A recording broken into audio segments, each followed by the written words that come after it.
dimakan oleh orang yang berkuasa, saya jenengan semuanya nanti akan makan. Yang mengeluarkan adalah bos dari adilan. Maka sesuai pas kenapa di Ramadan dan tidak dengan Ramadan, beda kedudukannya. Ketika di Ramadan seperti ini, man fatarot so'iman fi Ramadan. Jadi barang siapa yang di situ memberikan makan, memberikan buka puasa kepada orang yang berpuasa. Pangapunten, banyak yang berpuasa di sini. Alhamdulillah. Oke. Dan jadi barang siapa yang memberikan makan atau minum kepada orang yang berpuasa di dalam bulan Ramadan, salat alaihimul malaikah fi layala Ramadana kullaha. Maka di sini ada apa mereka bos ini orang yang memberikan ini?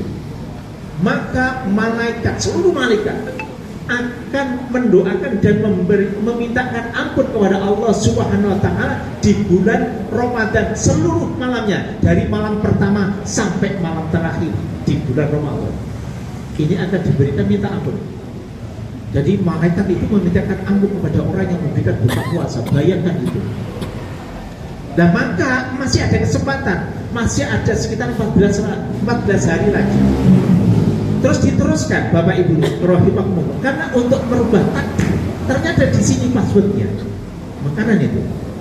Apa passwordnya? Diteruskan wasofahahu Jibril alaihi salam fi lailatul qadar, dan akan menyalami malaikat Jibril di malam Lailatul Qadar, yaitu kepada orang-orang yang memberikan makan atau buka puasa kepada orang yang berpuasa. Wa man sofahahu, dan barang siapa yang disalami oleh malaikat Jibril alaihi salam. Jadi nanti mulai malam ini, terutama di malam-malam akhir, malam 21, 23 sampai akhir. Ini orang-orang yang percaya, ini hadisnya Nabi. Orang yang ini maksudnya harus memberikan makan dulu.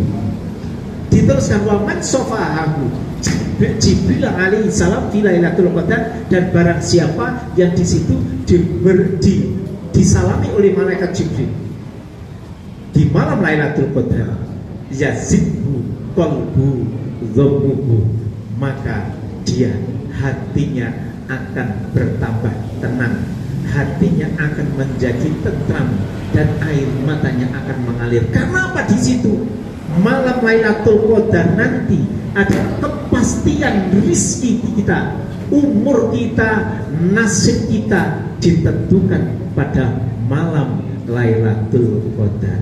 Maka ketika jenengan nanti terbaiklah kepada Allah Subhanahu wa taala di malam-malam terakhir di bulan Ramadan, coba meminta berdoa kepada Allah Subhanahu wa taala untuk merubah takdir dan syukur tahun yang akan datang. Targetnya setiap pribadi dari Adira itu akan terpenuhi. Allahumma amin. Dan ini konsepnya seperti itu. Nah Bapak Ibu rahimakumullah, yang kedua, Pak Ngabutan sambil melihat jam biar tidak sampai kemana-mana. Yang kedua, apa pesan Ali bin Abi Thalib? Kun indanas, jadilah orang di pandangan manusia itu sarrunas, orang yang paling jelek, orang yang paling hina, orang yang tidak bisa apa-apa sama sekali di antara manusia-manusia lain. Maksudnya dari Sayyidina Ali bin Abi Thalib bahwa kita itu pangapunten tidak merasa paling hebat.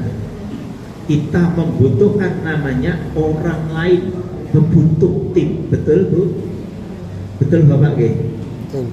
Mungkin kalau kita kerja sendiri tidak akan pernah namanya bisa. Di sini konsep, oh saya masih lemah, saya harus belajar sama yang senior, saya harus belajar sama orang-orang yang pintar. Dan disinilah antara karyawan satu dengan yang lain tidak saling menjatuhkan, tidak saling membunuh, tidak saling, tetapi di sini karena merasa diri kita paling nggak bisa, maka disinilah kita butuh orang lain. Setuju Bu? Setuju ya? Yang ketiga, apa itu? Kun indanas, jadilah orang di pandangan manusia, yaitu rojulun minan nas, yaitu sebagai seseorang yang di situ kita adalah bagian dari manusia lain. Artinya kita hidup dimanapun tempat itu mesti ada orang lain. Kita adalah bagian dari manusia itu sendiri. Allahumma sholli ala Muhammad. Jadi pangapunten, nanti di dalam pembiayaan saya pernah kerja di salah satu